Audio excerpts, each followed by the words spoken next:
नमस्कार दोस्तों, आप देख रहे हैं सिनेमा हॉल और मैं अजय ब्रह्मात्मस। बात आगे करूं इसके पहले आपसे आग्रह करूंगा कि आप सिनेमा हॉल को सब्सक्राइब कर लें और buy me a coffee link पर जाकर मेरे लिए कॉफ़ी भी खरीदें। आज ओम प्रकाश को याद करूंगा मैं। आज उनकी पुण्यतिथि है और इस पुण्यतिथि के मौके पर उनकी याद इसलिए भी आई कि पिछले दिनों जुगनू की जगमग यादें में आपने उसकी दूसरी कड़ी में ओम प्रकाश के बारे में सुना होगा। जुगनू ने उनके कुछ किस्से सुनाए थे, उनके बारे में कुछ बातें की थी। तो मेरी ओम प्रकाश के बारे में जिज्ञासा बढ़ी और जब मैंने पढ़ना शुरू किया तो मालूम हुआ कि 21 फरवरी को उनकी पुण्यतिथि है। मुझे लगा यह मौका ज़रूरी है कि उनके बारे में डिटेल में जाना जाए। ओम प्रकाश जम्मू के थे, ऐसा जुगनू जी ने भी बताया। और जम्मू में उन्होंने संगीत की शिक्षा ली थी। सबसे पहले 12 साल की उम्र में संगीत की शिक्षा ली थी। बाद में वे वहाँ नाटकों में हिस्सा लेने लगे और जब वहाँ आकाशवाणी चालू हुआ तो आकाशवाणी में एक नाटक करते थे जिसमें वो फतेह दीन का किरदार निभाते थे। फतेह दीन का किरदार इतना पॉपुलर हुआ पंजाब में कि उनकी घर घर में पहचान बन गई।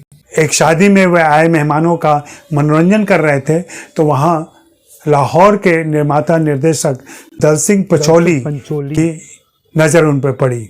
वे उनकी बातों से बहुत प्रभावित हुए और उन्होंने उन्हें ऑफ़र दिया कि तुम लाहौर ऑफिस में आकर मुझसे मिलो। इस मौके को कौन छोड़ता। जम्मू से ओम प्रकाश लाहौर पहुँचे।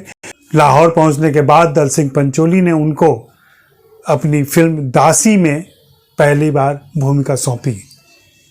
दासी के बाद उन्होंने वहीं पर और भी 2 फिल्में की, जख्मी और आई बहार। अच्छा खासा कैरियर चल रहा था लाहौर में। ये बात 42 से लेकर 47 के बीच की है और तभी 47 में देश का विभाजन हो गया। देश का विभाजन हो गया तो लाहौर से कई सारे कलाकार मुंबई की तरफ प्रयाण किए। खास करके जो हिंदू थे उनको वो ऐसा लगा कि लाहौर में रहना मुश्किल हो जाएगा और सचमुच बहुत मुश्किल हालत थी उस समय के बारे में। अगर डिटेल में बात की जाए तो बहुत ही खौफनाक समय था वो। कलाकार, निर्देशक, निर्माता सब मुंबई आ रहे थे।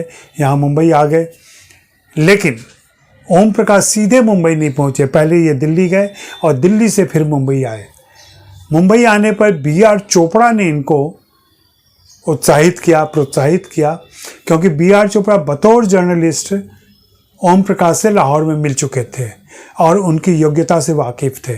उन्होंने यहाँ पर उनकी मुलाकात लोगों से करवाई और ओम प्रकाश को पहली फिल्म लखपति मिली। लखपति में उन्होंने एक खलनायक की भूमिका निभाई थी और आप उनके बाद की छवि को याद करें तो आपको भी आश्चर्य होगा कि क्या ओम प्रकाश खलनायक की भी भूमिका निभा सकते थे। हाँ, ऐसा था। हाँ, उनकी संवाद शैली ज़रूर अलग किस्म की रही और वह संवाद शैली बाद में उनकी खासियत बन गई और फिल्मों में उसका खूब इस्तेमाल हुआ। ओम प्रकाश के बारे में बहुत सारी बातें मशहूर हैं। उनकी फिल्मों के नाम भी मैं बताऊंगा आपको। और वो इतनी सारी फिल्में उन्होंने की हैं, 300 से ज़्यादा फिल्में की हैं उन्होंने। कुछ खास फिल्मों के नाम मैं बताऊंगा लेकिन 2 बातें उनके बारे में बताऊंगा। पिछले दिनों तबस्सुम के शो में मैंने देखा कि तबस्सुम के साथ उन्होंने बातचीत करते हुए उन्होंने कहा था कि मुझे 2 शब्दों से बहुत तकलीफ़ हुई। वे मेरे लिए मुश्किल पैदा करते थे। जब मैं आया था तो हिंदी फिल्म इंडस्ट्री की सारी हीरोइनें, मधुबाला, नरगिस, मीना कुमारी, सुरैया, सब मुझे भैया कहा करती थी। ओम भैया, ओम भैया। तो मैं सबके बीच भैया के नाम से मशहूर हो गया। उम्र बढ़ी, नई लड़कियां आईं तो उनके लिए मैं अंकल हो गया। तो अंकल और भैया इन्हीं के बीच में पलता रहा। लेकिन नई लड़कियां जब आईं और उन्होंने अंकल कहना शुरू किया तो एक अच्छी बात होती थी कि वो हग भी करती थी और इस बात पर तबस्सुम को भी हंसी आ गई और उन्होंने उस शो में उनको हग भी किया। खैर, ये तो एक बात हुई। मैं उनकी फिल्मों के नाम बताऊं आपको। इतनी फिल्में हैं कि मैं लिखा हुआ पढ़ूंगा आपके पास। उनकी फिल्मों में 10 लाख, अन्नदाता, चरणदास, साधु और शैतान, दिल दौलत दुनिया, गोपी, अपना देश, चुपके चुपके, जोरू का गुलाम, आ गले लग जा, प्यार किए जा, पड़ोसन, बुड्ढा मिल गया, नमक हलाल, जंजीर, शराबी, भरोसा, तेरे घर के सामने, मेरे हमदम, मेरे दोस्त, लोफर, दिल तेरा दीवाना, चमेली की शादी, नौकर बीवी का, आदि फिल्में उन्होंने की हैं।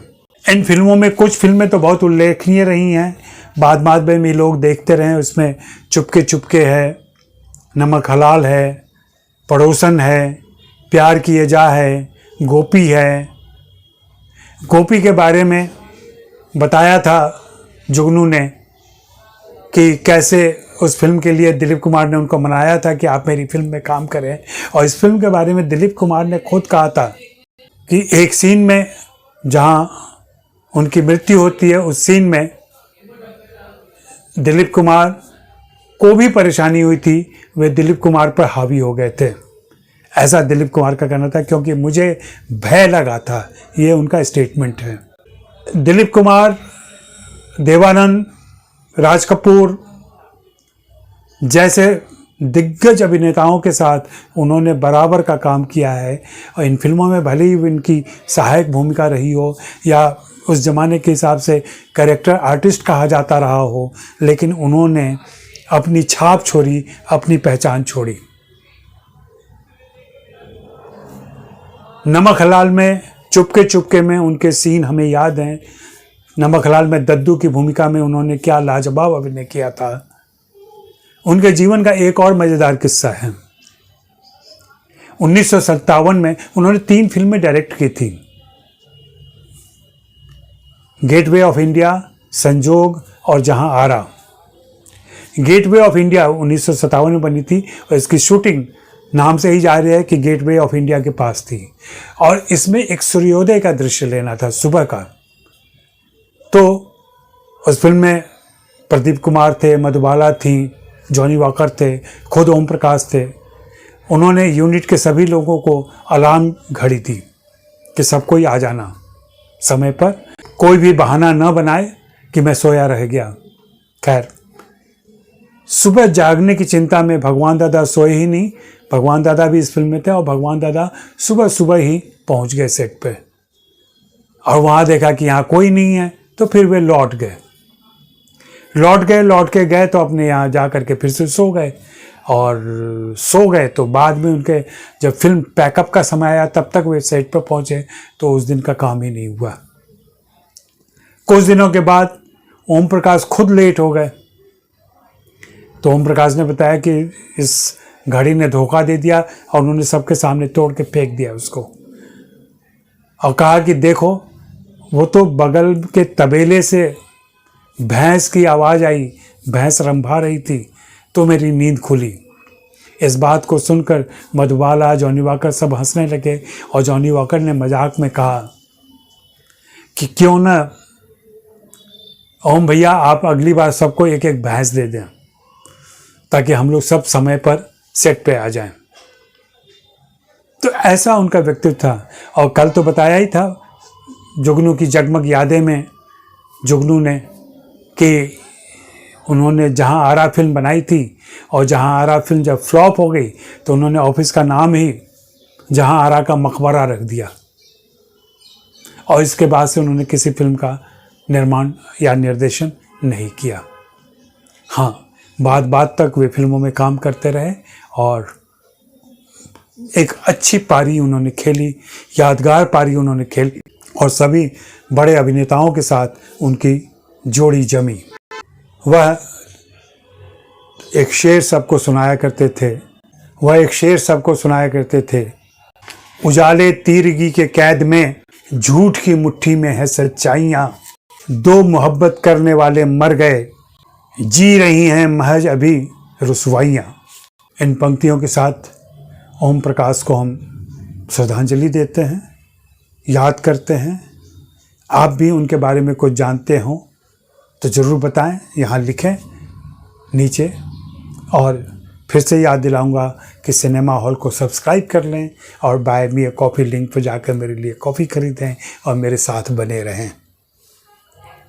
फिर मिलेंगे।